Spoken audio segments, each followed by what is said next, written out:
स्वामी, आपने विष्णु जी को कल कैलाश की सजावट के लिए बोल दिया है ना? आखिर वो भी तो हमारे परिवार जैसे ही हैं और पूरे देवलोक में उनकी जैसी सजावट कोई नहीं कर सकता। अवश्य देवी, मैंने विष्णु जी को इसके लिए पहले ही बोल दिया था और वो खुशी खुशी इस काम को करने के लिए तैयार हो गए। ये तो बहुत अच्छी बात है। मनुष्य हो या देवतागण, अगर मिलजुल कर कोई भी काम करे तो हर काम जल्दी और आसान हो जाता है। सत्य कहा देवी। स्वामी, मैंने कल के कार्यक्रम में पहनने के लिए अपने लिए नया परिधान देवी अनुसुईया को दिया था बनाने के लिए। मैं अभी उनसे लेकर आती हूँ, आप तब तक ये छाछ पीजिए। अरे वाह देवी, आप हमारा कितना ध्यान रखती हैं। ध्यान तो रखना ही पड़ता है ना स्वामी, आखिरकार आजकल गर्मी का मौसम जो है। अब भले ही कैलाश पर्वत ठंडा है, लेकिन जो आपके भक्त आपको बार बार प्रार्थना कर धरती लोक पर बुला लेते हैं, उनका क्या? और आपको बीच तपस्या में ही अपनी भक्त की पुकार सुनकर जाना पड़ता है। अब आपको तो पता ही है धरती लोक पर आजकल कितनी गर्मी चल रही है। सत्य कहा देवी। वैसे बड़ी ही अच्छी महक आ रही है इस छाछ में से। आएगी ही स्वामी, आखिरकार मैंने इसमें आपकी पसंद का धनिया, पुदीना, नमक, हरी मिर्च, जीरा पीस कर जो डाला है। अच्छा, अब मैं चलती हूँ, अनुसुईया मेरी राह देख रही होगी। प्रभु, कल के खाने का सारा इंतजाम हो चुका है। खाने का प्रबंध भी बढ़िया से हो जाएगा। हमने खाने में खीर, पूरी, आलू की सब्जी बनाने के लिए कहा है। सच कहूँ प्रभु तो मेरे मुंह में तो अभी से सोच सोच कर पानी आ रहा है। नंदी, खा खा कर ही ना तुम्हारा ये हाल है। अपनी तोन देखो, किस ओर जा रही है। ये बात सुनकर माता पार्वती भी जोर जोर से हंसने लगती है, जिसके बाद वो अपनी पोशाक लेने चली जाती है और शिव जी बड़े मजे से माता पार्वती द्वारा बनाई गई छाछ को ग्रहण करते हैं। अगले दिन कैलाश में महादेव और माता पार्वती के यहाँ भंडारे का प्रोग्राम था। विष्णु जी सुबह जल्दी ही कैलाश पर्वत आ गए थे। वो अपने साथ सजावट का काफी सामान भी लाए थे। विष्णु जी, ये आम के पत्तों की माला आप कहाँ से ले आए? धरती लोक से प्रभु। कल ही अपने एक भक्त के बाग में गया था, वहीं से सजावट के लिए ताजा आम के पत्ते ले आया। वैसे एक बात कहूँ प्रभु, क्या कमाल की खुशबू आ रही थी उस आम के पेड़ से। हमसे सब्र ही नहीं हुआ। हमने झट से 4-5 आम तोड़े और झट से खा लिए। बड़े ही मीठे थे सच में। वाकई आम की तो बात ही अलग है। तभी वहाँ माता पार्वती विष्णु जी के लिए पानी लेकर आती है। जल ग्रहण कीजिए भ्राता। शुक्रिया देवी। पार्वती जी ने जैसे ही चारों ओर देखा तो सजावट देख बहुत प्रसन्न हुई। तभी उन्हें सुगंधित महक आई। वाह, कितनी मनमोहक सुगंध है ये।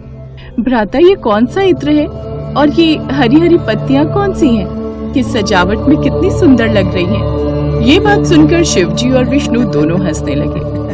देवी, ये कोई इत्र की महक नहीं बल्कि आम के पत्तों की सुगंध है। हाँ देवी, और ये आम के पत्ते हैं। इन पत्तों की महक जितनी सुगंधित होती है उतने ही मीठे इसके पेड़ पर लगने वाले आम होते हैं। कई बार मेरे भक्त गर्मियों के मौसम में मुझे आम का भोग लगाते हैं। क्या सच में स्वामी? हमें तो इसकी महक ने ही मदहोश कर दिया है। तो इसके आम कितने सुगंधित होंगे। आप यहाँ कैलाश पर आम का पेड़ लगा दीजिए ना प्रभु। लेकिन यह संभव नहीं है देवी, क्योंकि आम का वृक्ष ठंड में नहीं हो सकता और कैलाश तो 12 माह ठंडा ही रहता है। इसलिए इसके वृक्ष धरती लोक पर ही होते हैं। स्वामी, तो आप भी हमें धरती लोक पर मीठे मीठे आम खिलाने ले चलिएगा ना।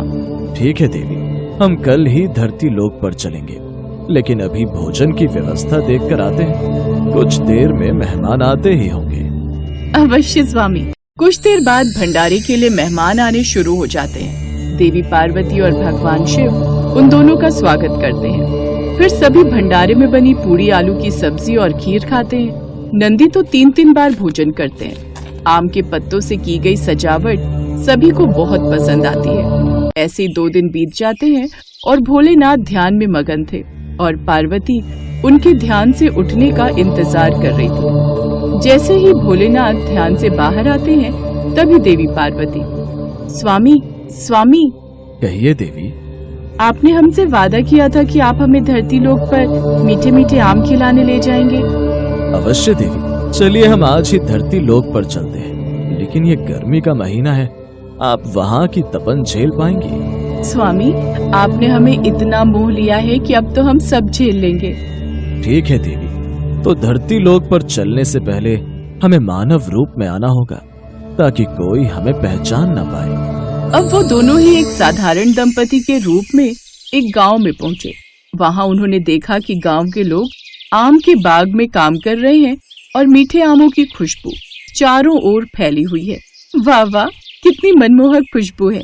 जी चाहता है अभी सारे के सारे आम तोड़कर खा लें। सब्र रखें देवी, सब्र का फल मीठा होता है। अब भगवान शिव और माता पार्वती आम के बाग में एक वृक्ष के नीचे विश्राम करने लगे।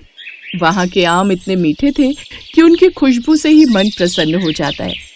एक किसान ने उन्हें देखा और सोचा कि ये साधारण यात्री हैं। जी, आप दोनों राहगीर हैं क्या? और यहाँ आम के बाग में क्या कर रहे हैं आप? हम दूसरे गांव से आए हैं, चलते चलते थक गए, इसलिए थोड़ा विश्राम करने लगे। अरे तो आप यहाँ क्यों विश्राम कर रहे हैं? आप मेरे घर, मेरी कुटिया में चलिए। मिट्टी का घर है साहब, लेकिन ठंडक देता है। यहाँ धूप में कब तक बैठे रहेंगे? धूप तो नहीं है, आराम है इन आम की पेड़ की छांव में। वैसे ये आम का पेड़ तुम्हारा है? जी साहब, साल भर मेहनत करता हूँ, फिर इन्हीं को बेचकर मैं कमाई करता हूँ और अपना घर चलाता हूँ। चलिए ना साहब, अंदर चलिए। उसके बार बार जिद करने के कारण भगवान शिव और माता पार्वती अंदर चले आते हैं। वो किसान अपने बागों से आम तोड़कर लाता है और पहला आम घर में रखी शिव पार्वती की तस्वीर को चढ़ाता है। प्रभु, ये मेरी फसल का पहला आम भोग के रूप में स्वीकार करें। इसके बाद वो उन दोनों को भी एक प्लेट में डालकर आम खाने को देता है। वो आम काफी रसीले और मीठे थे। भगवान शिव और माता पार्वती ने आमों का स्वाद लिया और उनकी मिठास से अभिभूत हो गए। ये तो सचमुच कितने स्वादिष्ट हैं। क्या हमें और खाने को मिलेंगे? जी जी बिल्कुल रमा, और आम लेकर आओ। किसान की पत्नी ने उनको ढेर सारे मीठे मीठे रसीले आम खाने को दिए, जिसे खाकर वो बेहद प्रसन्न हुए। तभी शिवजी ने उनसे पूछा, एक बात बताइए, ये आम इतने मीठे कैसे हैं? बस यूं समझ लीजिए साहब कि ये सब भगवान की कृपा है। हम हर दिन प्रार्थना करते हैं और अपने कर्मों में ईमानदारी रखते हैं, इसीलिए भोलेनाथ अपनी कृपा हम पर बरसाए रखते हैं। भगवान शिव और माता पार्वती उस किसान की भक्ति और ईमानदारी से काफी प्रसन्न हुए। उन्होंने अपने वास्तविक रूप का दर्शन उन्हें दिया, साथ ही किसान को आशीर्वाद दिया। तुम्हारे आम हमेशा इसी तरह मीठे और रसदार रहेंगे, साथ ही तुम्हारे घर आंगन में हमेशा सुख समृद्धि रहेगी। अब से तुम्हें कभी किसी चीज की कमी नहीं होगी। इसके बाद वो दोनों भरपेट आम खाकर अंतर्ध्यान हो गए और खुशी खुशी कैलाश लौट आए। अब वो किसान हर रोज माँ पार्वती और भगवान शिव को कई मीठे मीठे आम भोग के रूप में चढ़ाता, जिससे अब वो कैलाश में बैठे बैठे ही आम का स्वाद ले लेते।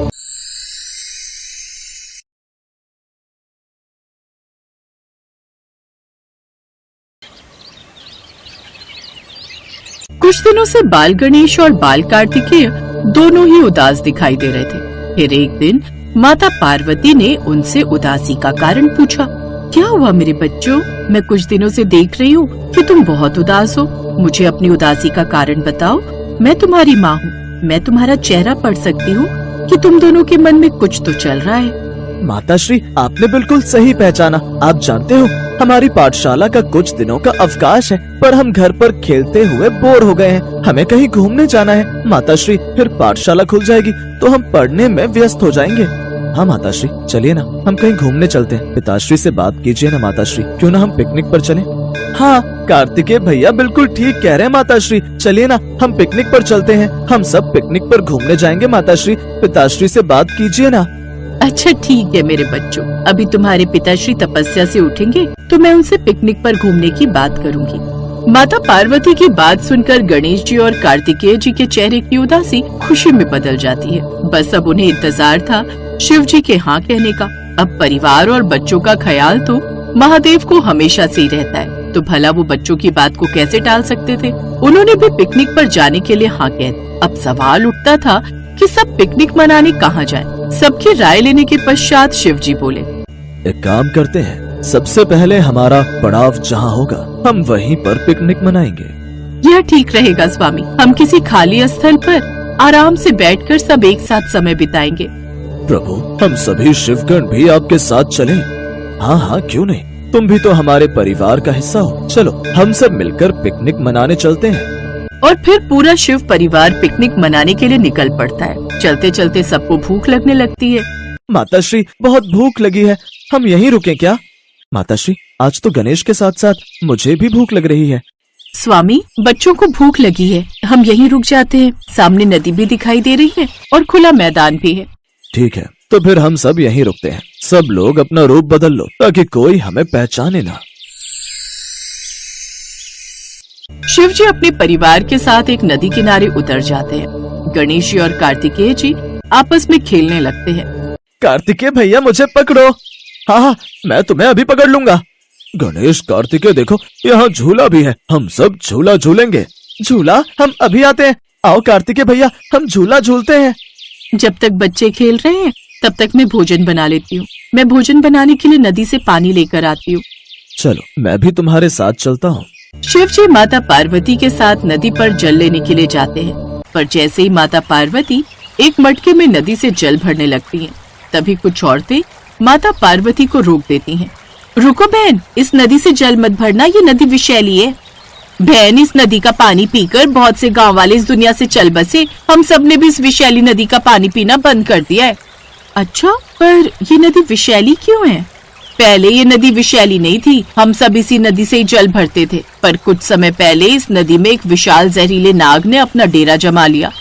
वो अपने कुछ मित्रों के साथ इस नदी की गहराई में घर बनाकर रह रहा है। धीरे धीरे उन जहरीले नागों का जहर इस नदी के पानी में मिलने लगा है।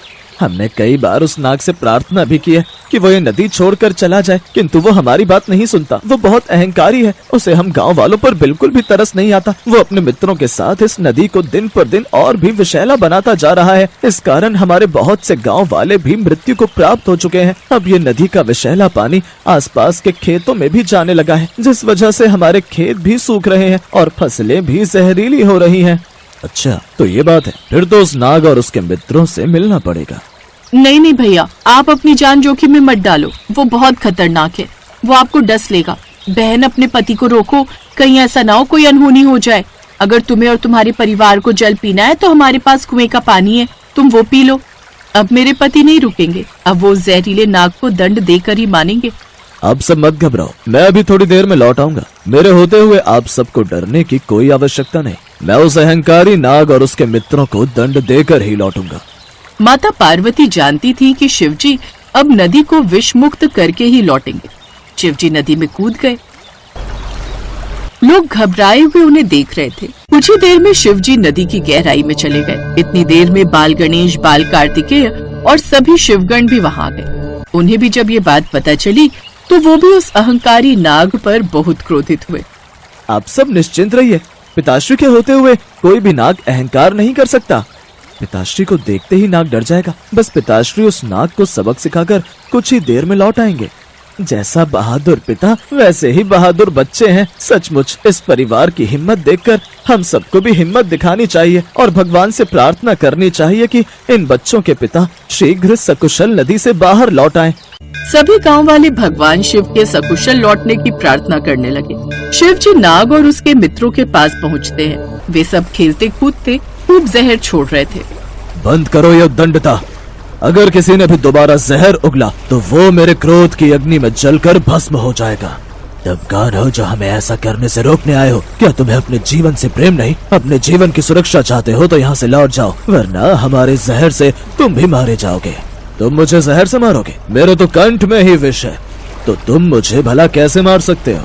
भगवान शिव अपने साक्षात रूप में आ जाते हैं। अपने सामने देवों के देव महादेव, जो नागों के भी देवता हैं, उन्हें देखकर नाग और उसके सभी मित्र घबरा जाते हैं। हमें क्षमा कर दो प्रभु, हमने आपको पहचाना नहीं। आप तो हमारे इष्ट देवता हो, हमें आपने ही जन्म दिया है। इस पूरी सृष्टि में आप हमारे रक्षक हैं, हमें क्षमा कर दीजिए। तुम सबको मैं तभी माफ करूंगा जब ये नदी छोड़कर जाओगे और फिर कभी भी किसी निर्दोष प्राणी को आहत नहीं करोगे। हम वचन देते हैं प्रभु, हम किसी भी निर्दोष प्राणी को कभी नुकसान नहीं पहुंचाएंगे। प्रभु, हम अहंकार में आकर भूल कर बैठे, हम ये नदी छोड़कर चले जाएंगे और फिर कभी नहीं लौटेंगे। हम जा रहे हैं प्रभु, हमारी भूल को क्षमा कर देना प्रभु। भगवान शिव से क्षमा मांगकर नाग और उसके सभी मित्र उस नदी को छोड़कर हमेशा हमेशा के लिए चले जाते हैं। इसके पश्चात शिव जी नदी से बाहर आते हैं। शिव जी फिर से एक साधारण प्राणी का रूप ले चुके थे। सभी गांव वाले बहुत खुश होते हैं। वे खुशी में पूरे शिव परिवार की दावत करते हैं। शिव परिवार की ये पिकनिक उस दिन सभी के लिए यादगार पिकनिक बन गई।